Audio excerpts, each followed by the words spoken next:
जादुई गधा।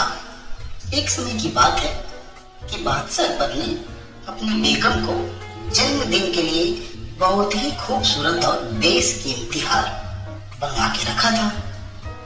जब जन्मदिन नजदीक आया तो अकबर ने वह हार अपनी बेगम को तोहफे में दिया और वह हार उनकी बेगम को बहुत पसंद भी आया। अब अगली रात बेगम साहिबा ने वह हार गले से उतार कर एक संदूक में रख दिया। अब जब इस बात को कई दिन गुजर गए तो एक दिन बेगम साहिबा ने वह हार पहनने के लिए जब संदूक को खोला देखा तो हार उसमें गायब है। इससे वह बहुत उदास हो गई और इस बारे में बादशाह अकबर को सूचना दे गई। जब यह बात अकबर को पता चली तो उन्होंने अपने सैनिकों को वह हार ढूंढने का आदेश दिया। अब सैनिक तो पूरे महल में वह हार खोज लिए लेकिन वह हार कहीं नहीं मिला। अब अकबर को यकीन हो गया कि जरूर बेगम का हार चोरी हो गया है। फिर अकबर ने बीरबल को महल में आने के लिए बुलाया। अब जब बीरबल आए तो अकबर ने सारी बात बताई और हार को खोज निकालने की जिम्मेदारी बीरबल को सौंप दी। बीरबल ने भी समय व्यर्थ कमाए बिना राजमहल में काम करने वाले सभी लोगों को दरबार में आने का संदेश भिजवाया और बादशाह अकबर को बोले कि महाराज मैं अभी अपने दोस्त को लेके आता हूँ, वह मेरी इस हार को खोजने में मदद करेगा। अब थोड़ी ही देर बाद दरबार लग गया। दरबार में अकबर और बेगम सहित सभी काम करने वाले नौकर हाजिर हो गए लेकिन तब तक बीरबल नहीं आए थे।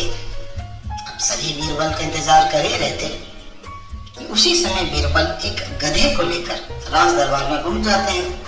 देर से दरबार में आने के लिए बीरबल ने बादशाह अकबर से माफी मांगी। अब ये सभी सोचने लगते हैं कि बीरबल इस गधे को लेकर क्यों आया है। फिर बीरबल कहते हैं कि महाराज यह गधा ही उसका दोस्त है और इस गधे के पास ऐसी जादुई शक्ति है कि यह शाही हार को चुराने वाले का नाम तुरंत बता देगा। इसके बाद बीरबल ने उस जादुई गधे को सबसे नजदीक वाले कमरे में ले जाकर बांध दिया और सभी नौकरों को आदेश दिया कि एक एक करके कमरे में जाएं और उस गधे की पूंछ पकड़कर चिल्लाएं कि जहाँ पनाह मैंने चोरी नहीं की है। और साथ ही बीरबल कहते हैं कि आप सभी की आवाज दरबार तक यानी यहाँ तक हमारे तक आनी चाहिए। सभी के पूंछ पकड़कर चिल्लाने के बाद आखिर में गधा बताएगा कि चोरी किसने की है। इसके बाद सभी नौकर कमरे के बाहर एक लाइन में खड़े हो जाते हैं और एक एक करके सभी कमरे में जाना शुरू कर देते हैं। जो भी कमरे के अंदर जाता तो पूंछ पकड़कर जोर से चिल्लाता कि जहाँ पनाह मैंने चोरी नहीं की है। जब सभी का नंबर आ जाता है तो अंत में बीरबल कमरे में जाते हैं और कुछ देर बाद कमरे से बाहर आ जाते हैं। फिर बीरबल सभी काम करने वाले सेवकों के पास जाकर उन्हें दोनों हाथ सामने करने को बोलते हैं और एक एक करके सभी के हाथ सूंघने लगते हैं बीरबल।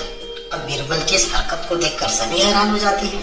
ऐसे ही सूंघते सूंघते एक काम करने वाले का हाथ पकड़कर बीरबल तुरंत बोलते हैं महाराज इसने ही चोरी की है। यह सुनकर अकबर बीरबल से कहते हैं कि तुम इतने यकीन से कैसे कर सकते हो बीरबल कि चोरी इसी सेवक ने की है। क्या तुम्हें जादुई गधे ने इसका नाम बताया है।